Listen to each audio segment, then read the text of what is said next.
Welcome to Station, your Blue Jays recap show. Rob, the righty from the pen, is in for his second inning of work. Dustin remains away. Rob, highly anticipated season versus the Yankees. You had predicted a split. Tell me your thoughts on how the Jays performed in this series. Yeah, I mean, based on our last conversation, we didn't predict a series loss, that's for sure. I mean, you took 3 out of 4, and my prediction was 2 out of 4. Neither one of us said that they were going to lose, so a disappointing series overall. I mean, I think it was something they had to at least split on, even though the Yankees aren't. I think they're at the bottom of the of the standings right now. But I really thought they were going to get at least a split, given the two pitchers that were out there, Manoah and Gosman, and Bassett. So I mean, just disappointment. Um, Well, well, the Jays were actually 6-12 versus the Yankees at home since 2021. I feel like I should have had a peek at this stat before I predicted a series win because it seems like the Jays are not so good against the Yanks at home. Now let's get into this game though. So the top of the first, with one out, Aaron Judge steps to the plate for the Yankees and cracks a solo home run with a 1-2 count. Uh, Manoah threw him a high four-seam fastball, and Judge promptly deposited it into the stands. Rob, that seemed to be a theme during this series of Aaron Judge hitting home runs. yeah, I mean, All, home run leader in a hitter friendly ballpark. Um, yeah, that's a recipe for lots of home runs. so following that home run by Judge, Willie Calhoun steps to the plate for the Yanks and hits a two-run home run of his own on a 1-0 count, and that inning ends 3-0. So the Jays are really behind the eight ball before they get a chance to hit. Now, top of the fourth, we have some more Yankees scoring, and they add two more runs to make it 5-0. All right, top of the fifth, uh, we have a couple walks, and Alek Manoah is actually taken out of the game following that, and he is replaced by Nate Pearson. Manoah's pitching line in this game: 4.0 innings pitched, 6 hits, 5 earned runs, 7 walks, and 3 strikeouts. Rob, this was another not very good outing from Alek Manoah. Yeah, I mean, at the beginning of the season, and even in the playoff last year, when they put him in that game, I still feel that they put a lot of pressure on him, and he's still a young pitcher. So I feel now it's catching up to him. Um, I still don't agree with, putting him in the first game of that playoff series last year. I didn't even agree with him starting, being the opening day starter. Also this starter in the home opener. I just think it's a lot of pressure. It's catching up to him. So nothing you can do about it now, but kind of like too little, too late. But yeah, I still struggling, and I mean, he's still young. So Well, he's definitely young, and the question I really have is, given that Manoah is not pitching as well, even close to as well as he did last year, uh, he has a personal catcher. Is it time that we look at maybe switching this out and maybe trying him with Jansen and seeing how he fares? yes, yes, and that's going to go into the Kirk, and I know you might think I have something against Alejandro Kirk, but I mean, I don't think he's producing. I don't think he's catching Manoah as well as he used to. So maybe it's time to have him sit a couple more games. I understand you can't have the catchers, catch 5 days, 5 different pitchers, 5 different days, but maybe it's time to split those ones up, just those two up, just to see what happens. I mean, you got to try something, and it's better to try it Well, sooner rather than later. well, I'm not going to put the responsibility of Manoah's appearances and poor performances on Kirk, but I do think that maybe switching it up in terms of, maybe Jansen brings, different pitch selection, maybe some different ideas to the table that Kirk, like I just don't think Alek Manoah is really executing any of his pitches very well. His 7 walks in game number one, that really speaks for itself. Hmm. All right, top of the six, we have another pitching change with Tim Meza replacing Nate Pearson. And following that, the Yanks add another run with an RBI double by Anthony Rizzo. So the game is now 6-0. We'll move forward to the top of the eighth, and we have another pitching change at the beginning of that inning with Jay Jackson replacing Tim Meza. This is actually where I think the game gets quite interesting, Rob, in that this was looking like a sure blowout, but we had some interesting stuff going on at the plate when Aaron Judge stepped to the plate to face Jay Jackson. Why don't you fill us in with what happened? Yeah, the cameras picked up that they could see Aaron Judge's eyes move to the first base coach or in that direction. Was not very subtle. Kind of reminds me of that one meme of a monkey. I've seen that before when just the eyes kind of moved, right? Like kind of what's going on. So, yeah, it was obviously strange. Apparently, that wasn't the first time he did it during the series. And then shortly after that, hits his second home run of the game. So, were they stealing signs? Was Jay Jackson tipping his pitches? Yes, to both. Well, we may never know, but Glance Gate, I'm going to call it. Dan and Buck, I actually rewatched this segment of the game, and Dan and Buck picked it up right away. This wasn't something that they actually saw once, they saw it multiple times. So Hmm. when it was originally reported, oh, Aaron Judge glances towards, uh, the Yankees dugout or the first base coach, maybe one glance, maybe someone's, shouting at him or just, being a fool in the dugout and catches his attention. But multiple times, I definitely think there was something going on. What exactly was going on, I don't know. We'll probably never know.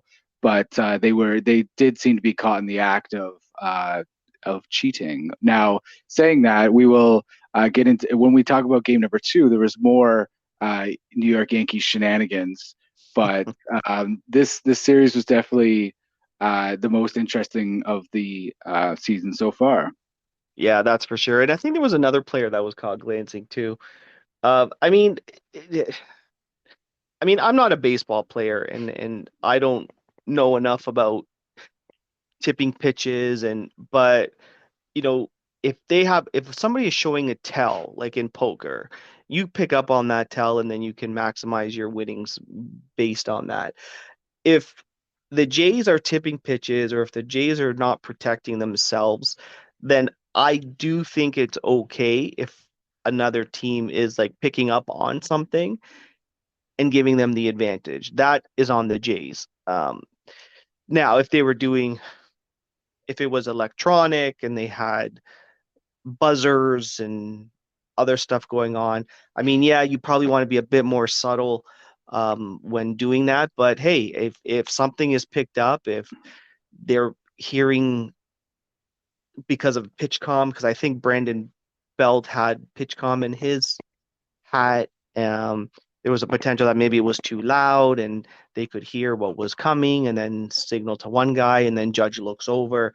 I mean, that's on the Jays. So I think they have to be more diligent to uh, protect themselves in that sense. Now, of course, there's the etiquette of baseball. You know, you're not supposed to steal signs. You're not supposed to be as obvious. But hey, it happened, and I hope it's a lesson for the Jays to just be a bit more protective of what they're doing.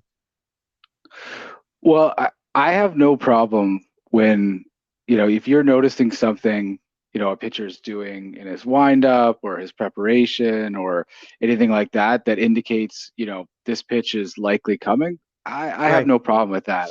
Uh, I think when it gets down to more like systematic levels where you have, coaches involved and maybe other people that are like, hey, signaling and I do think that, mm, there are unwritten rules in baseball right. and that I think should not be crossed. Now, as I said, we don't know exactly what was going on. It could have been something very simple in terms of location of pitches rather than the pitch itself. Now, at the end of the day, you still have to make the required contact to put that ball over the fence. And as Aaron Judge showed in this series, he really had no problem doing that in any of the games. All right, bottom of the eighth now. The Jays claw back some runs, starting with a Matt Chapman double and Whit Merrifield follows that up with an RBI single to left field. Later in that inning, Springer hits into a fielder's choice in which Whit scores on. And then we have the Jays getting a lot more success at the plate where we have a Bo RBI single, a Vladdy double, and the inning ends 7-4. Uh, that is the bottom of the eighth. Unfortunately, the Jays could not claw back any more runs, and that game ends 7-4. We have a winning pitcher of Johnny Brito. Our losing pitcher is the aforementioned Alek Manoah. Alek Manoah is 1-4 with a 5.40 ERA and a 1.80 WHIP, which is not good at all. No, definitely not all stars what he was last year. But again, is there too much pressure on him? Is something else going on? Are players, have they read the book on him and they kind of know what's happening? Um, or is it just, pitch selection based on the catcher, what he's selecting to pick? So yeah, maybe it is time to split those two guys up. All right, Tuesday night in game number two, we have a roster move where Jay Jackson gets sent down to AAA, and right-hand pitcher Thomas Hatch is recalled. Hatch, with the Buffalo Bisons, has 22 innings pitched with a 4.91 ERA and 28 strikeouts. Our lineup this game across the outfield, left to right, Varsho, Kiermaier, and Biggio. Around the horn, third to first, we have Chapman, Bo, Witt, and Vladdy. Danny Jansen is behind the plate, and our DH for this game is George Springer. Our pitching matchup: Kevin Gosman versus Domingo Herman. Gosman comes into this game 2-3 with a 3.38 ERA. He has 48 innings pitched on the season so far, 67 strikeouts, and a whip of 1.10. Gosman gets this game underway at 7:09 p.m. with his first pitch. And similarly to game number one, the Yankees score first in the top of the third. And we have a walk, a single, and then a Gleyber Torres RBI single. And that inning ends up 2-0 for the Yanks. Following that, the Jays are still unable to score, and the Yankees pitcher is pitching quite well. But in the bottom of the fourth, Domingo Herman comes out of the dugout and immediately gets checked for a foreign substance, Rob, and he did not face another batter. Uh, yeah, I know that that's at least the second pitcher to be ejected from a sticky substance, the other one being Max Scherzer.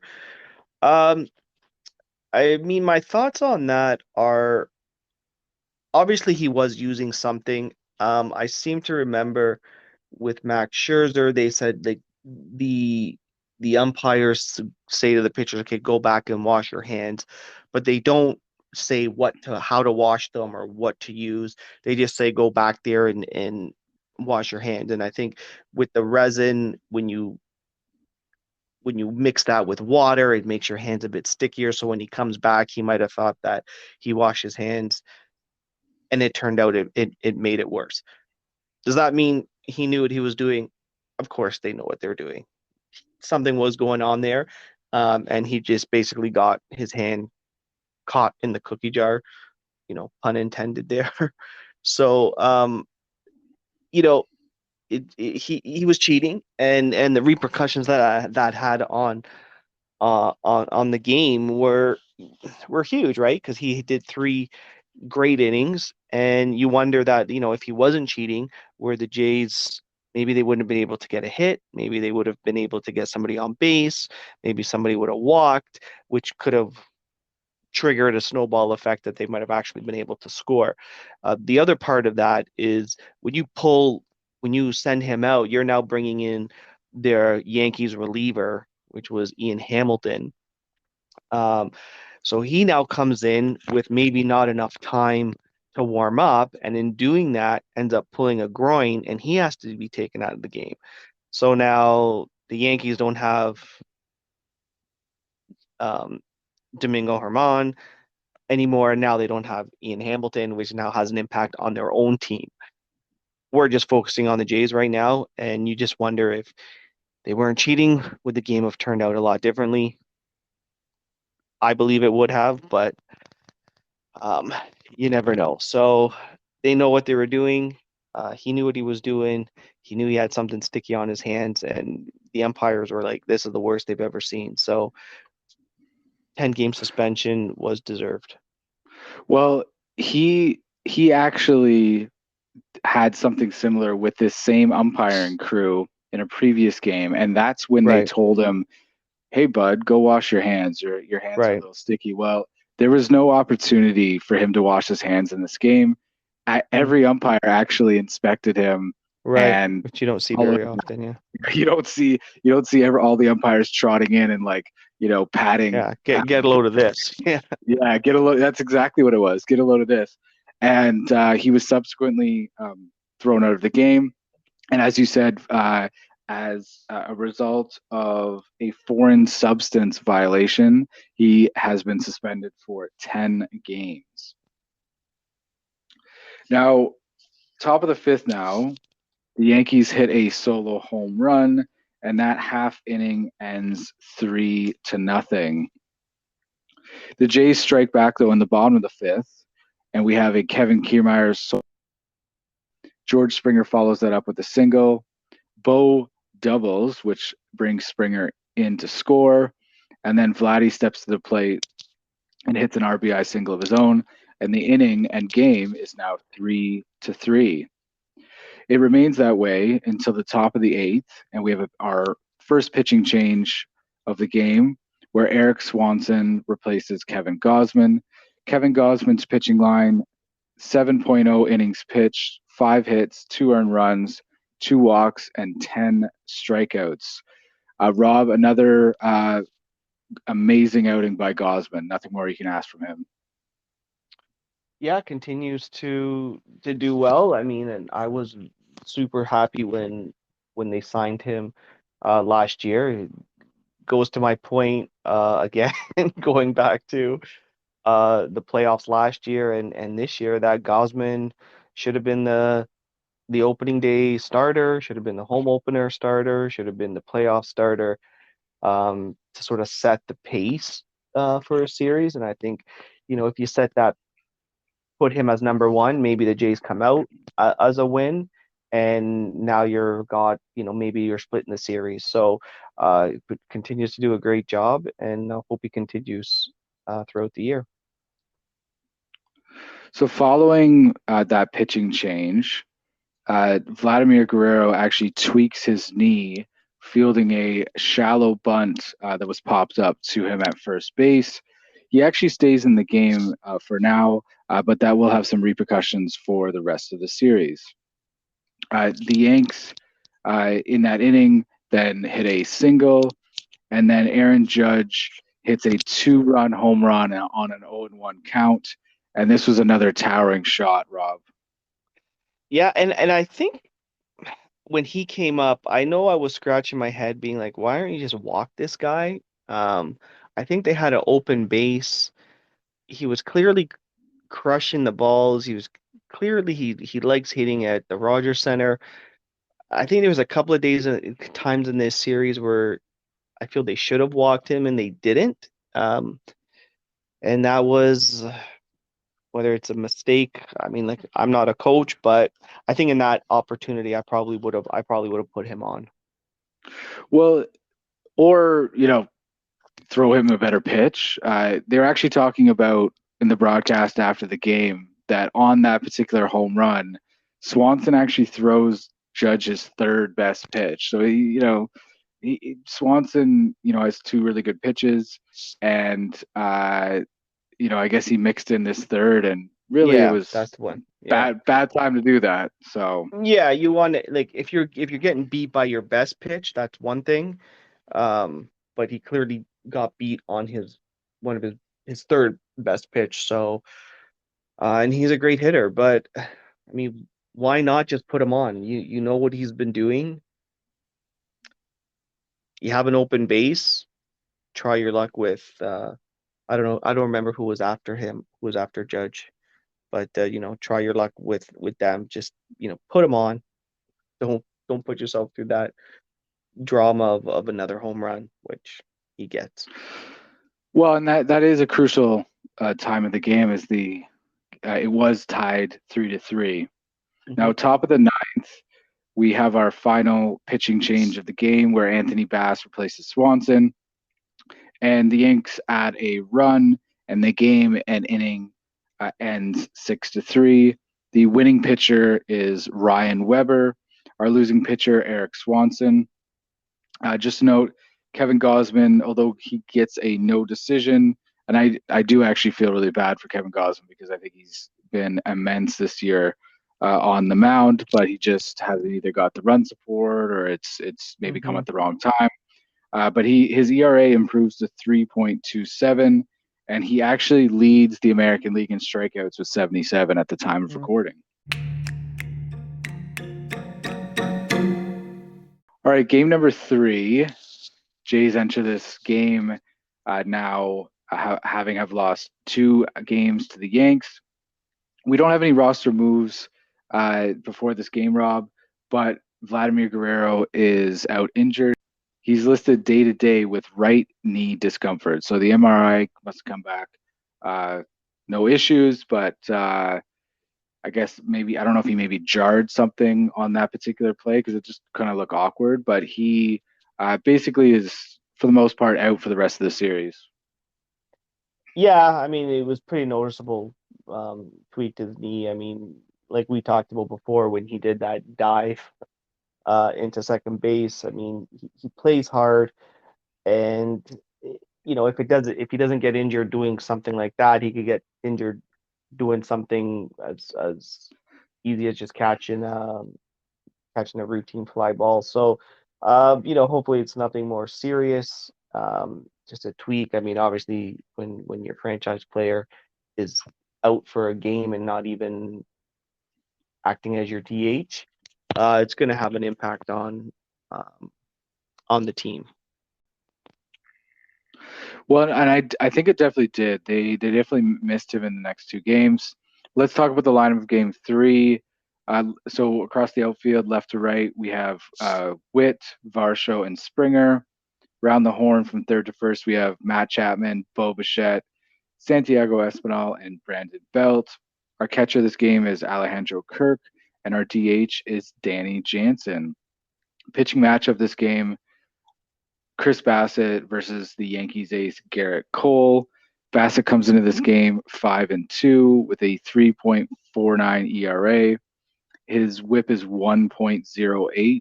Somehow he has a better whip than Gosman. And the opponent's batting average is currently 1.82. Bassett is definitely pitching well. And coming into this game, Rob, he had pitched 20 scoreless innings. Mm-hmm. Yeah, third best in Blue Jays history. I think he's behind Roger Clemens and I think Dave Steve. So good stat. Well, as we're going to see, he's going to add to that. But he gets the game underway with his first pitch at 7:08 p.m. And this is quite a pitcher's duel in that uh, we actually didn't have any scoring in regulation at all. But Chris Bassett pitches into the top of the eighth, where he is then replaced by Jimmy Garcia. His pitching line this game: 7.0 innings pitch, 3 hits, 0 runs, 1 walk, and another fantastic start by Bassett. So we mentioned just a moment ago that we came into this game 20 scoreless innings. That is now 27 scoreless Yeah. innings. Yeah, it's another great performance, and I think he was a little bit under the weather, based on his mannerisms in the dugout. Um, so I mean, if he's pitching like that when he's sick, then man, oh man, when he's healthy, watch out.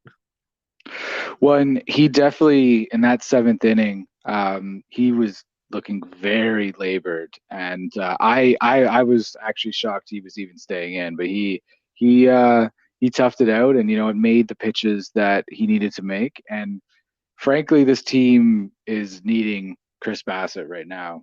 Yeah, absolutely. Great addition, and you're counting now on your number three pitcher to win the game. So in that eighth inning, there is another pitching change with Tim Meza replacing Jimmy Garcia. And then the top of the ninth, Jordan Romano, who hadn't really worked too much, I guess, in the previous few games, came on to replace Tim Meza. And Jordan Romano actually pitches 2 innings, a little unusual for him. But in the bottom of the 10th inning, uh, Danny Jansen steps to the plate with 2 on base and crushes a 3-run home run for a nice Jays walk-off win. Yeah, not his first one. I think he's done that before. And it seems that you can count on Danny Jansen to be your extra innings guy. So Yeah, he's an extra innings killer. It seems yeah, like. yeah. Uh, and actually, I did notice, and I think I was in the process of texting you while this happened. I was getting very annoyed by the lack of discipline by the Jays at the plate. You know, Yeah, more because than a they handful of swing. times they would swing at the first pitch, Yeah, and, yeah, and yeah, it ended up in a double play, and we're out of the inning. And I was, same thing. Danny Jansen, he does seem to like first pitches, and I guess some things, sometimes work in the opposite direction in baseball, and worked out for him in that particular circumstance. yeah. And I think the Jays had a lot of success last year with their first pitch, um, like attacking first pitches, and like Springer, I think got a couple home runs, and Vladdy and Bo. So it is in their wheelhouse to go after the first pitches, but I can see your frustration. I know some of the other, I think Espinal tried to do the same thing in one of the games too, and he wasn't very successful. So I guess you just kind of got to depend on what type of player you are. But hey, man, it was great to see Danny Jansen crack that 3-run homer in overtime. Also made me go to bed earlier than I wanted to as well, because I don't know if I could have stayed up for extra innings for 11 or 12. For sure. Well, with that runner starting on second base, it seems like games don't really last too long anymore That's anyway. yeah, that's true.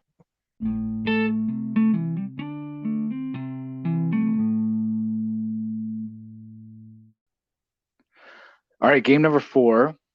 No roster changes, but we have a lineup of across the outfield: Witt, Varsho, and Springer. Kevin Kiermaier out with an illness that seems to be bouncing around this team. Around the horn in the infield from third to first: Chapman, Bo, Espinal, and Belt at first. Vladdy remains out with that knee. And we have Danny Jansen behind the plate, and our DH is Alejandro Kirk. Pitching matchup for this game: Jose Barrios versus Nestor Cortez. Berrios comes into this game 3-3 with a 4.70 ERA. Berrios gets this game underway at 7:08 p.m. with his first pitch, and once again the Yankees score early, and Aaron Judge hits another two-run bomb to center field on a 1-1 count. All right, bottom of the first, Bo responds for the Jays with a solo home run of his own, and that inning ends 2-1. The game actually remains that way, and Barrios has a pretty good outing until the top of the seventh, where New York adds to their lead, and the game is 3-1. At that point, Jimmy Garcia replaces Jose Barrios.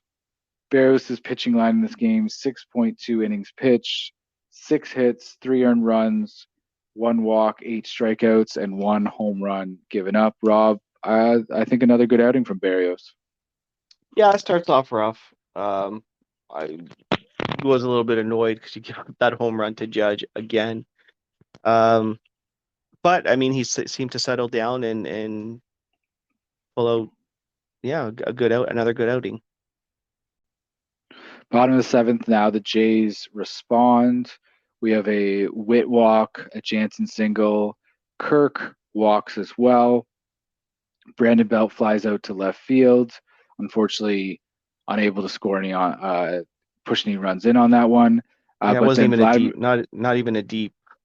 I yeah, it mean, at least wasn't he could deep have got it a enough. bit further to get that runner from third in, but One, Vladimir Guerrero, although he did not appear in this game, he did pinch hit for Santiago Espinal following this, and he's first pitch swinging, and it ends in a sac fly to left field where Witt scores. So following that in the top of the eighth, Biggio actually replaces Vladimir Guerrero in the lineup, and he is slotted in at second base. And we have our second pitching change of the game with Nate Pearson replacing Jimmy Garcia. This game seemed to be hanging in the balance, Rob, but the Jays just didn't seem to be able to do anything and score enough runs to really threaten the Yanks. yeah, struggling again with runners in scoring position. Uh, I think game the prior game, I think they left something like 16 runners on, so that continues to be a problem. You need to get those runs in, and if you cash in one or two of those runs, then you're gonna win these games. So top nine, Anthony Volpe hits a solo home run to left field off of the foul pole netting, and the game ends 4-2. The Yankees win this series 3-1. Winning pitcher in this game, Nestor Cortez, and our losing pitcher, I actually felt bad for him, Jose Barrios. He's now 3-4 with a 4.61 ERA and a 1.25 WHIP. Uh, he did pitch well in this game, and unfortunately, just not enough offense from the Jays to get him that win. Yeah, I mean Nate Pearson. I mean he gave up that one home run, but he seemed to be pitching like in the high 90s. I saw even one pitch, 101 miles per hour.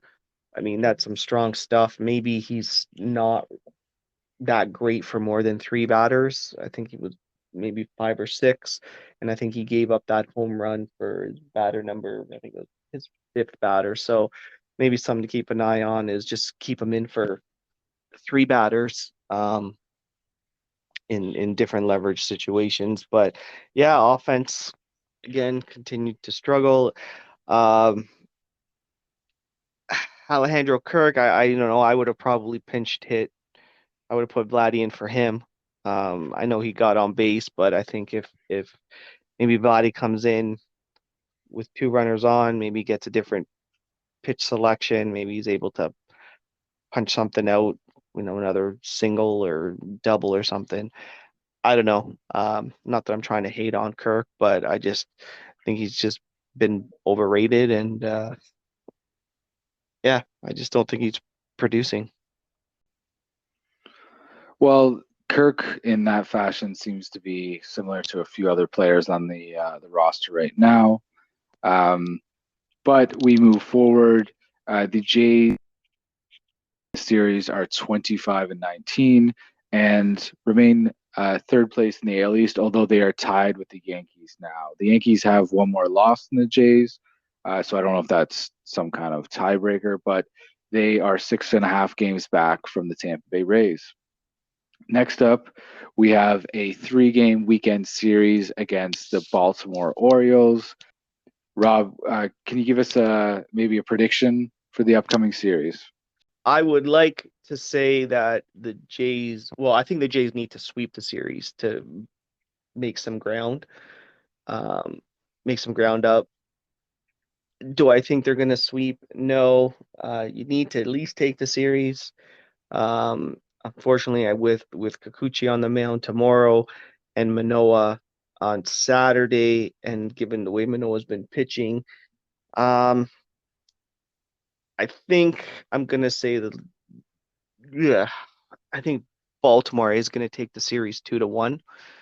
Um, Hopefully Gosman can take the game on Sunday. I think the only benefit is I believe the pitcher who's pitching on Saturday against Manoah, I don't remember his name, but I don't think he's doing very well. So that might be a little bit of a spark. Maybe the Jays can get some runs off that guy, take game two and hopefully game three. But I just think given their struggles with New York and how good Baltimore's doing, I think I gotta say Baltimore takes this series 2-1.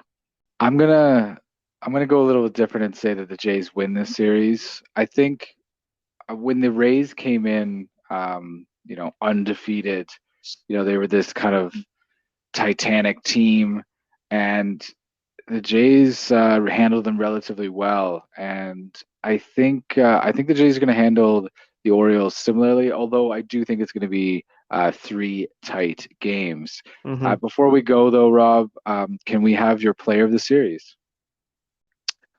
Well, for New York, it's obviously Aaron Yeah, but we don't Judge. care. We don't care Okay, about you New don't York. care. This You is don't a care about New Yankees York. podcast. No, no. I'll tell you what I think of them off air. Okay. Um, so for Toronto, um, I mean, he only pitched the one game, but I'm gonna have to go with Chris Bassett as the with the pitcher. That's a very good pick. I'm going to go with Bo Bichette. 2 runs, 7 hits, 3 RBIs, 1 walk, 1 home run. His season average is 328, and he actually leads the majors in hits currently and is fourth in batting average. So Bo Good pick. Bichette, he's the usual reliable self, and he's a J standout, and Yeah, pretty much in every series. yeah, that's a good pick. All right, I think that's all the time we have. Rob, thank you for joining us. Thanks for having me.